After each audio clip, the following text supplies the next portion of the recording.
जय श्री राम, जय बागेश्वर धाम, जय गुरु कृपा। आज हम वाल्मीकि रामायण के 60वें सर्ग को हिंदी में अरण्य कांड के पढ़ेंगे। जय राम रमा रमनम समनम भव ताप भयाकुल पाहि जन्म अब देश सुरेश रमेश विभो शरणागत मांगत पाहि प्रभो। जय राम रमा रमनम समनम। जय श्री राम। 60वां सर्ग अरण्य कांड का हिंदी में। आश्रम की ओर आते समय श्री राम की बाईं आंख की नीचे वाली पलक जोर जोर से फड़कने लगी। श्री राम चलते चलते लड़खड़ा गए और उनके शरीर में कंप होने लगा। बारंबार इन अपशकुनों को देखकर वे कहने लगे, क्या सीता सकुशल होगी? सीता को देखने के लिए उत्कंठित हो वे बड़ी उतावली के साथ आश्रम पर गए। वहां कुटिया सुनी देख उनका मन अत्यंत उद्विग्न हो उठा। रघुनंदन बड़े बेग से इधर उधर चक्कर लगाने और हाथ पैर चलाने लगे। उन्होंने वहां जहां तहां बनी हुई एक एक पर्णशाला को चारों ओर से देख डाला, किंतु उस समय उसे सीता से सूनी ही पाया। जैसे हेमंत ऋतु में कमलनी हिम से ध्वस्त हो श्रीहीन हो जाती है, उसी प्रकार प्रत्येक पर्णशाला शोभा शून्य हो गई थी। वह स्थान वृक्षों के द्वारा मानो रो रहा था। फूल मुरझा गए थे, मृग और पक्षी मन मारे बैठे थे। वहाँ की संपूर्ण शोभा नष्ट हो गई थी। सारी कुटी उजाड़ दिखाई देती थी। वन के देवता भी उस स्थान को छोड़कर चले गए थे। सब और मृग चर्म और कुश बिखरे हुए थे। चटाइयाँ अस्त व्यस्त पड़ी थीं। पर्णशाला को सूनी देख भगवान श्री राम बारंबार विलाप करने लगे। हाय, सीता को किसी ने हर तो नहीं लिया, उसकी मृत्यु तो नहीं हो गई, अथवा खो तो नहीं गई, या किसी राक्षस ने उसे खा तो नहीं लिया। वह भीरू कहीं छिप तो नहीं गई है, अथवा फल फूल लाने के लिए वन के भीतर तो नहीं चली गई। संभव है फल फूल लाने के लिए ही गई हो, या जल लाने के लिए किसी पुष्करणी अथवा नदी के तट पर गई हो।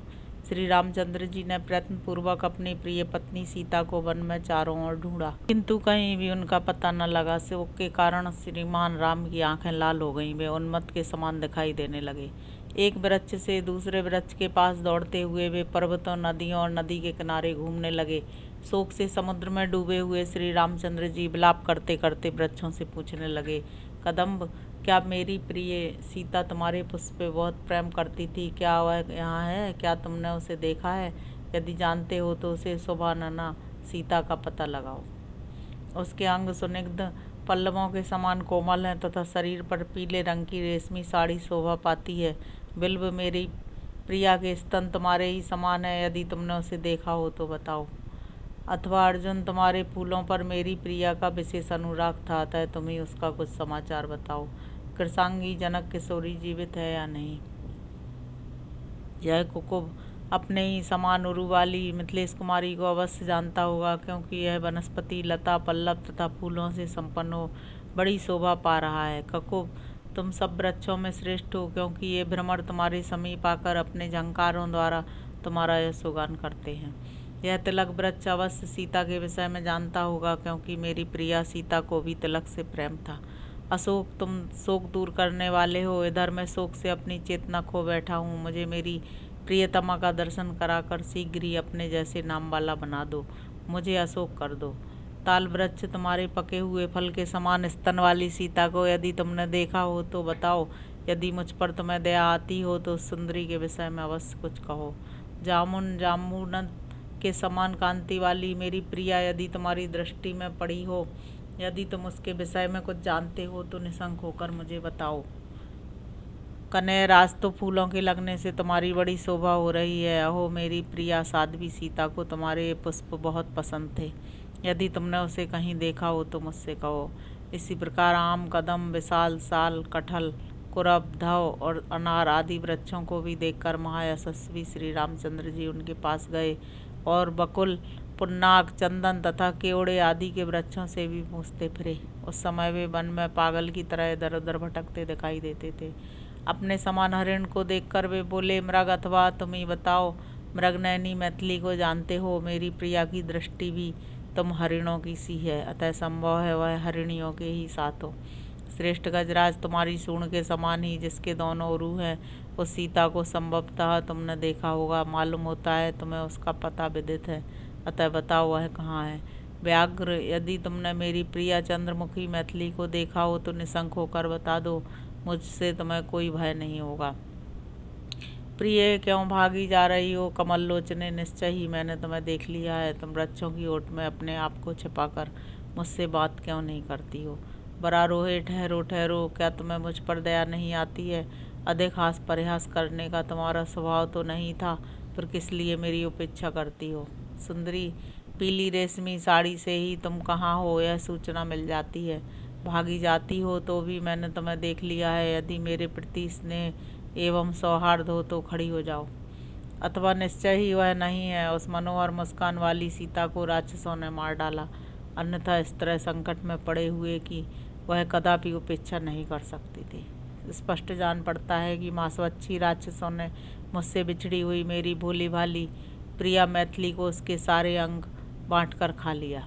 सुंदर दांत, मनोहर ओष्ठ, सुगढ़ नासिका से युक्त तथा रुचिर कुंडलों से अलंकृत वह पूर्ण चंद्रमा के समान अभिराम मुख राक्षसों का ग्रास बनकर निश्चय ही अपनी प्रभा खो बैठा होगा। रोती विलखती हुई प्रियतमा सीता की वह चंपा के समान वर्ण वाली कोमल एवं सुंदर ग्रीवा, जो हार और हसली आदि आभूषण पहनने के योग्य थी, निशाचरों का आहार बन गई। बेनूतन पल्लवों के समान कोमल भुजाएं जो इधर उधर पटकी जा रही होंगी और जिनके अग्रभाग कांप रहे होंगे, हाथों के आभूषण तथा बाजूबंद सहित निश्चय ही राक्षसों के पेट में चली गई होंगी। मैंने राक्षसों का भक्ष्य बनने के लिए ही उस बाला को अकेली छोड़ दिया। यद्यपि उसके बंधु बांधव बहुत हैं, तथापि वह यात्रियों के समुदाय से विलग हुई किसी अकेली स्त्री की भांति निशाचरों का ग्रास बन गई। हा महाबाहु लक्ष्मण, क्या तुम कहीं मेरी प्रियतमा को देखते हो? हा प्रिय, हा भद्रे, हा सीते, तुम कहाँ चली गई? इस तरह बारंबार विलाप करते हुए श्री रामचंद्र जी एक वन से दूसरे वन में दौड़ने लगे। वे कहीं सीता की समानता पाकर उद्भ्रांत हो उठते और कहीं शोक की प्रबलता के कारण विभ्रांत हो जाते।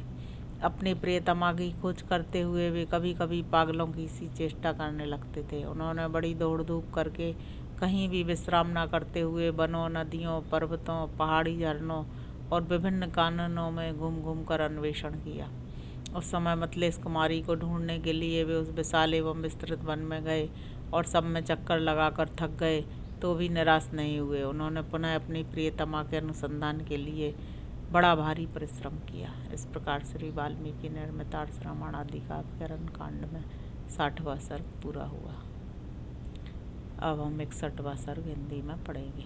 दशरथ नंदन श्री राम ने देखा कि आश्रम के सभी स्थान सीता से सूने हैं तथा पर्णशाला में भी सीता नहीं है और बैठने के आसन इधर उधर फिके पड़े हैं। तब उन्होंने वहाँ के सभी स्थानों का निरीक्षण किया और चारों ओर ढूंढने पर भी जब विदय कुमारी का कहीं भी पता नहीं लगा। तब श्री रामचंद्र जी अपनी दोनों सुंदर भुजाएं ऊपर उठाकर सीता का नाम ले जोर जोर से पुकार करके लक्ष्मण से बोले, भैया लक्ष्मण, विदय राजकुमारी कहाँ है? यहाँ से किस देश में चली गई?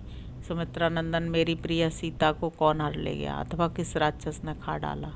सीते, यदि तुम वृक्षों की आड़ में अपने को छिपाकर मुझसे हंसी करना चाहती हो तो इस समय यह हंसी ठीक नहीं है। मैं बहुत दुखी हो रहा हूँ, तुम मेरे पास आ जाओ। सौम्य स्वभाव वाली सीते, जिन विश्वस्त मृक्षोणों के साथ तुम खेला करती थी, वे आज तुम्हारे बिना दुखी हो आंखों में आंसू भरकर चिंता मग्न हो गए हैं। लक्ष्मण, सीता से रहित होकर मैं जीवित नहीं रह सकता। सीता हरण जनित महान शोक ने मुझे चारों ओर से घेर लिया है। निश्चय ही अब परलोक में मेरे पिता महाराज दशरथ मुझे देखेंगे।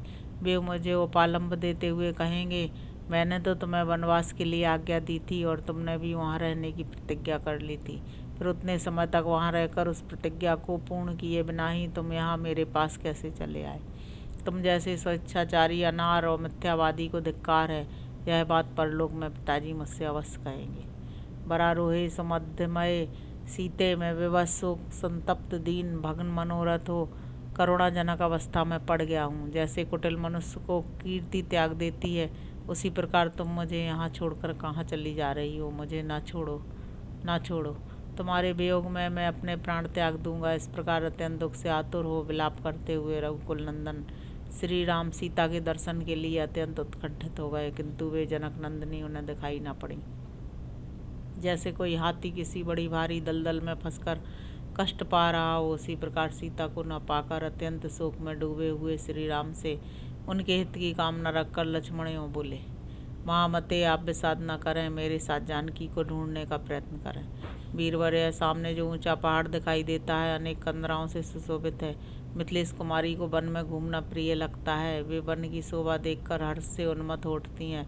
अतः वन में गई होंगी अथवा सुंदर कमल के फूलों से भरे हुए सरोवर के या मत्स्य तथा बेतसलता से सुशोभित सरिता के तट पर जा पहुंची होंगी, अथवा पुरुष प्रवर हम लोगों को डराने की इच्छा से हम दोनों उन्हें खोज पाते हैं कि नहीं, इस जिज्ञासा में कहीं वन में ही छिप गई होंगी। अतः श्रीमन वन में जहाँ जहाँ जाने की के होने की संभावना हो उन सभी स्थानों पर हम दोनों शीघ्र ही उनकी खोज के लिए प्रयत्न करें। रघुनंदन, यदि आपको मेरी यह बात ठीक लगे तो आप शोक छोड़ दें। लक्ष्मण के द्वारा इस प्रकार सौहार्दपूर्वक समझाए जाने पर श्री रामचंद्र जी सावधान हो गए और उन्होंने सुमित्रा कुमार के साथ सीता को खोजना आरंभ किया। दशरथ के वे दोनों पुत्र सीता की खोज करते हुए वनों में, पर्वतों पर, सरिताओं और सरोवरों के किनारे घूम घूम कर पूरी चेष्टा के साथ अनुसंधान में लगे रहे। उस पर्वत की चोटियों, शिलाओं और शिखरों पर उन्होंने अच्छी तरह जानकी को ढूंढा, किंतु कहीं भी उनका पता नहीं लगा। पर्वत के चारों ओर खोज कर श्री रामचंद्र जी ने लक्ष्मण से कहा, सुमित्रा नंदन, इस पर्वत पर तो मैं सुंदरी वैदेही को नहीं देख पाता हूँ। तब दुख से संतप्त हुए लक्ष्मण ने दंडकारण्य में घूमते घूमते अपने उद्दीप्त तेजस्वी भाई से इस प्रकार कहा, महामते, जैसे महाबाहु भगवान विष्णु ने राजा बलि को बांध कर यह पृथ्वी प्राप्त कर ली थी, उसी प्रकार आप भी मिथिलेश कुमारी जानकी को पा जाएंगे। वीर लक्ष्मण के ऐसा कहने पर दुख से व्याकुल चित्त हुए श्री रघुनाथ जी ने दीनवाणी में कहा, महाप्राज्ञ लक्ष्मण, मैंने सारा वन खोज डाला, विकसित कमलों से भरे हुए सरोवर भी देख लिए तथा अनेक कंदरा और झरनों से सुशोभित इस पर्वत को भी सब ओर से छान डाला, परंतु मुझे अपने प्राणों से भी प्यारी वैदेही कहीं दिखाई नहीं पड़ी। इस प्रकार सीताहरण के कष्ट से पीड़ित हो विलाप करते हुए श्री रामचंद्र जी दीन और शोकमग्न हो 2 घड़ी तक अत्यंत व्याकुलता में पड़े रहे। उनका सारा अंग बेहवल हो गया, बुद्धि काम नहीं दे रही थी, चेतना लुप्त सी होती जा रही थी। वे गरम गरम लंबी सांस खींचते हुए दीन और आतुर होकर विषाद में डूब गए। बारंबार उच्छ्वास लेकर कमल नयन श्री राम आंसुओं से गदगद वाणी में हा प्रिय कहकर बहुत रोने बिलखने लगे। तब शोक से पीड़ित हुए लक्ष्मण ने विनीत भाव से हाथ जोड़कर अपने प्रिय भाई को अनेक प्रकार से सांत्वना दी। लक्ष्मण के ओष्ठपुटों से निकली हुई इस बात का आदर न करके श्री रामचंद्र जी अपनी प्यारी पत्नी सीता को न देखने के कारण उन्हें बारंबार पुकारने और रोने लगे। इस प्रकार श्री वाल्मीकि निर्मित आर्षरामायण आदि काव्य के अरण्यकांड में 61वां सर्ग पूरा हुआ। जय श्री राम, जय वाली।